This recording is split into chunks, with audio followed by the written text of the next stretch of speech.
이슬람 급진 무장 세력 IS의 수장인 알-바그다디가 미군의 공격으로 숨졌다고 트럼프 대통령이 전격 발표했습니다.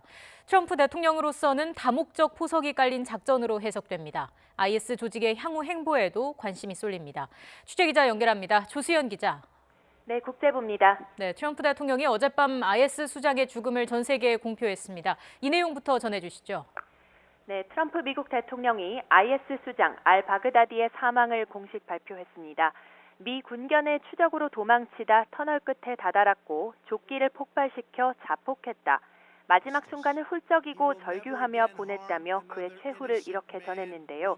트럼프 대통령은 사망 현장에서 DNA 검사로 신원을 확인했다고도 밝혔습니다.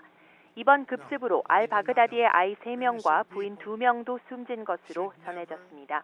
48살로 추정되는 알-바그다디는 IS 전성기였던 2014년부터 오사마 빈라덴에 버금가는 영향력을 끼친 것으로 평가되는 인물입니다. 때문에 미국 정보당국은 지난 5년간 그의 소재를 추적해왔고 이번 작전 성공까지 오랜 시간 공을 들였습니다. 시리아 북부 이들립 지역에서 야음을 틈타 이루어진 이번 작전에는 최정예 특공대원 수십 명이 투입됐습니다.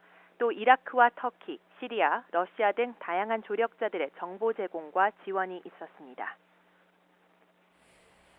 트럼프 대통령 측이 알-바그다디 공격 작전 당시의 백악관 상황실 모습을 공개했습니다. 2011년 5월에 오바마 정부 시절에 9.11 테러 배후인 오사마 빈 라덴 사살 당시와도 비교가 된다고 하죠.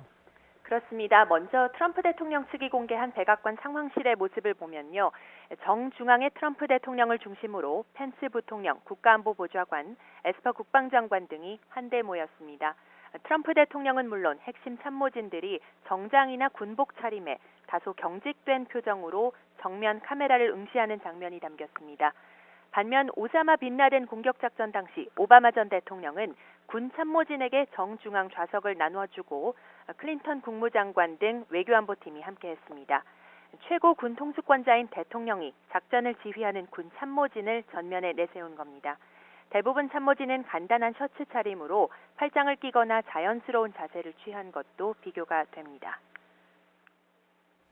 네, 지금 트럼프 대통령은 탄핵 압박을 받고 있는 만큼 이번 IS 수장 사망 발표에는 다양한 포석이 깔려 있다. 이런 해석이 나오지 않습니까? 네, 맞습니다. 알-바그다디의 사망은 트럼프 대통령이 각종 정치적 위기에 직면한 상황에서 이루어졌습니다. 먼저 트럼프 대통령은 최근 시리아 주둔 미군의 철수를 결정하면서 국제적인 비판에 직면했는데요. IS 격퇴전을 함께 해온 동맹 쿠르드를 버리고 미군 철수로 오히려 IS 재건을 조장한다는 거였습니다. 이 같은 우려를 일축한 포석으로 풀이됩니다. 또 말씀하신 대로 이 우크라이나 스캔들로 민주당의 탄핵 압박에 직면한 상황에서 재선 도전을 앞두고 돌파구를 마련하겠다는 노림수로도 해석이 됩니다. 네, 그럼 알-바그다디 사망 이후 IS 조직은 살아남을까요? 어떤 전망이 나옵니까? 네, 수장 알-바그다디의 사망 뒤 IS 지도부가 당분간은 혼란에 빠질 것이라는 전망이 나옵니다. 알-바그다디는 지난 8월 압둘라 카르다시라는 인물을 후계자로 지목한 것으로 전해진 바 있는데요. 카르다시를 중심으로 지도부를 재정비해도 IS가 예전 같은 국제 테러 조직으로서 활동하기는 어려울 것이라는 예상입니다. 그럼에도 점조직식으로 계속 자생적인 테러를 이어가면서 새로운 구심점만 생긴다면 세력을 더욱 부풀릴 수 있다는 우려도 나옵니다. 지금까지 국제부에서 YTN 조수연입니다.